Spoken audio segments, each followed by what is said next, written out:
So what brings you here today, Felicia? I tried to help them. Help who?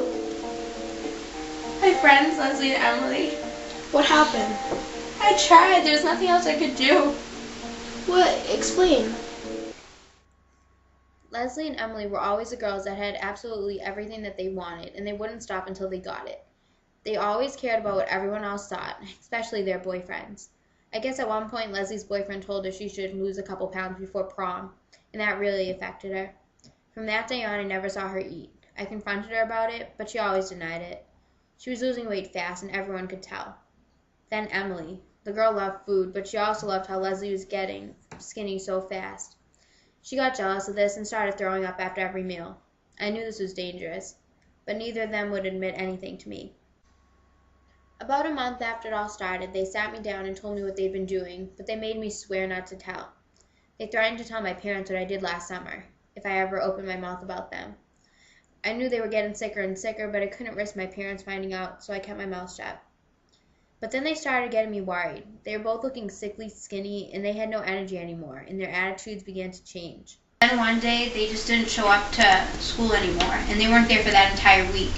And then I got a call from their parents, and they said that they both collapsed as they were exercising, and I didn't know what to do from there. They were released from the hospital. Emily realized what she was doing, and she stopped. She was going to end up dead if she didn't. So she attended weekly meetings and eventually began a normal diet again.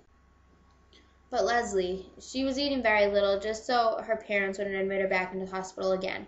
Her boyfriend had such an influence on her and continued to pick on her weight, and no matter what I said to her, it didn't change anything. Leslie wasn't eating enough, and her body began to shut down.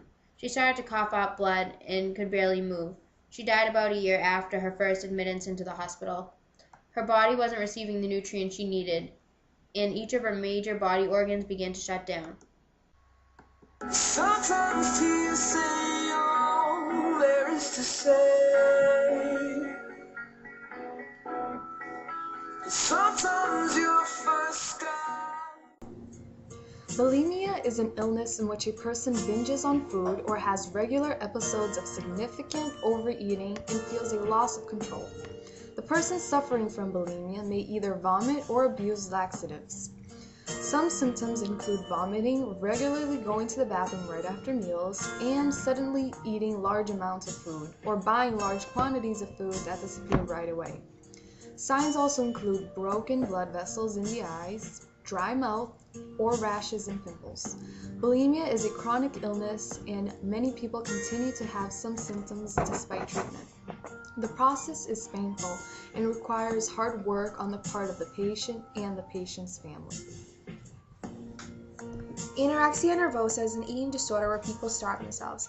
Signs and symptoms include loss of at least 3 consecutive menstrual periods in women, not wanting or refusing to eat in public, anxiety, and weakness. Many people who suffer from anorexia nervosa should attend therapy and should consult a doctor. Anorexia is among the psychiatric conditions that have the highest mortality rate, with an estimated 6% of anorexia victims dying from complications of the disease.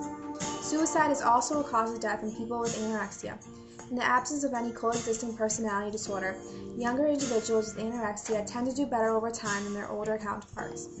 Less social and cultural emphasis on physical perfection may eventually help reduce the frequencies of these disorders. The biggest difference between anorexia and bulimia is that people suffering from bulimia eat large amounts of food and then throw up. This is called binge and purge. Anorexics do not eat large amounts of food and throw up. Bulimics do. It is extremely important to get help for someone if you know that they're suffering from either of these diseases. The faster you get help, the faster you can be on the road to recovery. 1% of teenage girls in the U.S. develop anorexia nervosa, and up to 10% of those may result in death. Everyone can make a difference. When I see your